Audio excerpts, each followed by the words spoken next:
Every video game is made of pixels. Somehow the smaller they are, actually, the bigger the soul. Kind of like the wiener joke. Anyway, forget those veiny 3D gimmicks. Pixel games got personality like a ninja, and they hit way harder. And today we're bringing you 15 new pixel-perfect gems you absolutely need to know about right now.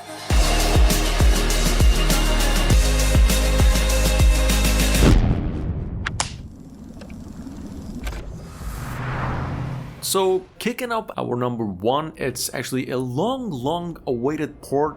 We've all been praying to make its way around here, so believe it or not, Dave the Diver is coming, and it's looking absolutely legendary. Look, this is just a quick mention since it's still a few weeks away. Just a heads up, the game will have controller support, offline play, and it'll end up possibly as one of mobile gaming's newest obsessions. In fact, developers have fully overhauled this for mobile with slick, optimized controls, some clever tilt mechanics, and just a gorgeous mix of pixel art and 3D that makes every dive feel legit. First must-play mobile games almost here. Alright, up at number 2 we have the game Night Reverie. And the fact is, this game looks like candy at first, but underneath it's something that hits you way different. So on surface, this game is just a cute pixel art adventure with some bright colors, animal characters, and some simple fetch quests. Puzzles are easy enough and the inventory management is pretty cool, but once the story seeps in slowly, things get deep. These two characters you get to play as, Matt, Emma, and a mysterious fire being thing, navigate this strange house while touching on mental health and emotions in a surprisingly subtle angle. In fact, on top of that, soundtrack does like almost half the heavy lifting with this game. Pairing tension with some eerie tone, it's not a challenging game, to be frank, but quite impactful. One problem, it is $6.99. Sitting on Steam with a overwhelmingly positive review score, number 3 we have the game Spilled. Now finally ported to Android and iOS. Demo, so to speak, the full game has a $5 tag, and Spilled is basically Paper Toy meets Echo Hero, but like instead of delivering newspapers, you run a tiny little shop to mop up ocean pollutions and, extinguish fires occasionally. The controls are pretty simple, upgrades are satisfying, and the loop of just clean, earn, upgrade, repeat somehow makes you feel productive without leaving your couch. It's short, sweet, and just perfect for a lazy Sunday or pretending you're doing something meaningful. Surprisingly fun grind, just one pixel at a time. I think I've actually mentioned this game before, but it was still in the making, so if you missed it, all the way back to 1987. Eternal Castle is a game for anyone who actually remembers how frustrating and rewarding also platformers used to be. Here's the thing, this remastered version wears its influences on its sleeve, like Prince of Persia, Another World, a lot more. The animation, the pacing, the punishing environments, they all feel deliberate, not lazy with this game. Very challenging retro pixel dope here, beautiful also in a way that modern platformers rarely even dare to be. It's a paid game though, about $6. With that being said, let's say nothing has satisfied you. Dadish 4 probably will. I mean, there's a high chance, trust me. Unless you don't like watching ads, I mean, nobody does, of course, which there's a solution for that. It's a $7 one-time ad removal purchase. Or you can just, just sneak past that by turning off your Wi-Fi. If you've ever wondered what it's like to play as a kid in a veggie family, you can figure that one out right here. It's just classic Dadish, pixel-perfect retro visuals, cheap tune soundtrack, which is amazing, honestly, and the kind of platforming that doesn't overcomplicate gaming with like little to no gimmicks. With that being said, something we played on mobile previously that was actually taken down for some copyright issues is the game Clover Pit, which is basically Hell's version of Vegas, but instead of just bright lights and cocktails, it's you're locked in a room with a slot machine, an ATM, and this thing, this pit that wants to eat you. First of all, it's a pretty fast game, definitely punishing. It's like Balatro at a baby with a grim indie anti-gambling PSA. Odds are like always against you. In fact, modifiers do exist, so you can't pretend you have control, and somehow it's just legit to lose money for once in a game. Pay up, spin, survive, repeat. Gambling game with stakes that actually matter. Good game, it's available now on pre-registration. It's coming out globally in about 24 hours.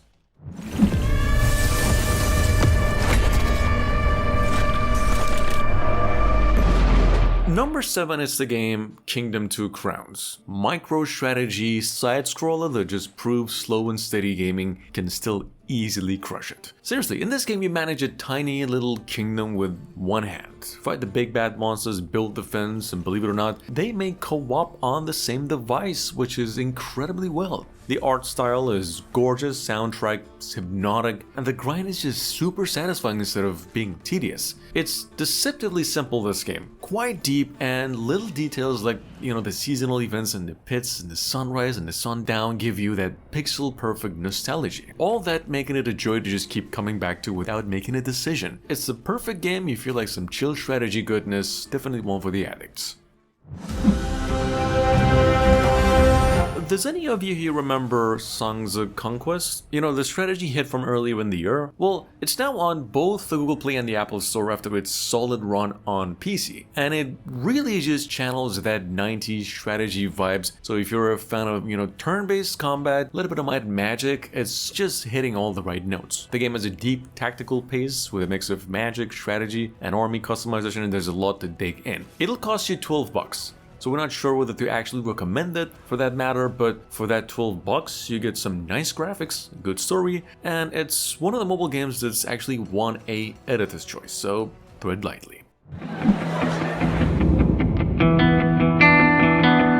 A nearly 7-year-old PC game ported to mobile. Number 16 we have the game Riot, which is one of those games where every choice feels wrong in a different way. See, it drops you into real protests from the 2010s, and this game asks you to manage the riot and, not win the riot. You'll play both the police and the protesters. Neither side feels heroic once things start going. You push too hard and public opinion tanks. Hesitate and you lose control anyway. It's more stressful than fun, and that's intentional if you like that type of challenge. Think of it as a strategy game meets moral headache presented like a grim pixel art documentary. No grind, no filter, no easy answers. You're not gonna boot this one up every day, but you're not gonna forget it either.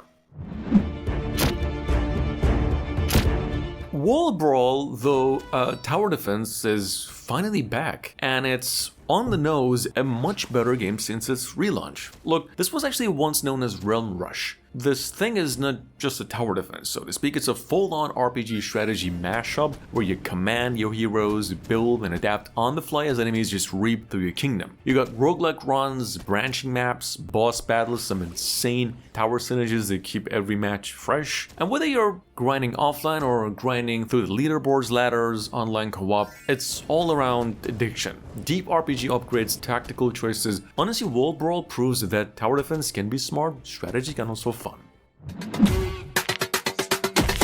You know that itch where you just want to play a match to be over before your coffee gets cold? Well, that's gotta be Bang Bang Legion. It's a one-on-one deck building game where games last under 3 minutes, which is just nice because your brain isn't getting toasted like it does in Hearthstone. In fact, the deck building is surprisingly flexible with 50-some cards that actually matter, no filter, no duplicates. You can go all the way in with an aggressive push or turtle behind a wall, it both works. Then I don't know, if battles fry your attention span, the village building side quests let you fish, cook, and upgrade without feeling like, come on, well, sure. Pixel art's pretty cute, but the gameplay is definitely not. Coming in at number 12, we have the game Kingdom Climb. And Kingdom Climb is a little different. And by that, I mean it's not trying to hide that it's a devotional game. And it's great, it's fine. It's a vertical scroller where reflexes matter more than theology at times. Not trying to be funny here. It's definitely motivational, sometimes just reminding you that you're playing a Bible-themed game here and there. The art's clean, hand-drawn, and the power-ups make climbing less frustrating than you'd expect. No ads, no microtransactions, which is a relief, but also means the challenge is bare bones. Kids might get a kick of this game, adults will shrug, and anyone here for serious platforming will notice it actually plays quite well. Definitely recommend that, although it's a $6.99. Inmost is finally out, and it is a well-made mobile port thanks to its developers. If you missed the original version or our previous announcements, this game is basically a mix of Limbo and Hollow Knight. It's just way more story-driven. The pixel art is just amazing, full of little scares that actually get your heart racing anytime, anywhere. Many hidden spots like the Castlevania Symphony of the Night. So give it some love. It's playable with a controller, of course, and offline. It's short, about 4 hours in long though, which is a bummer. The first chapter is for free though, the rest is a one-time and-app purchase.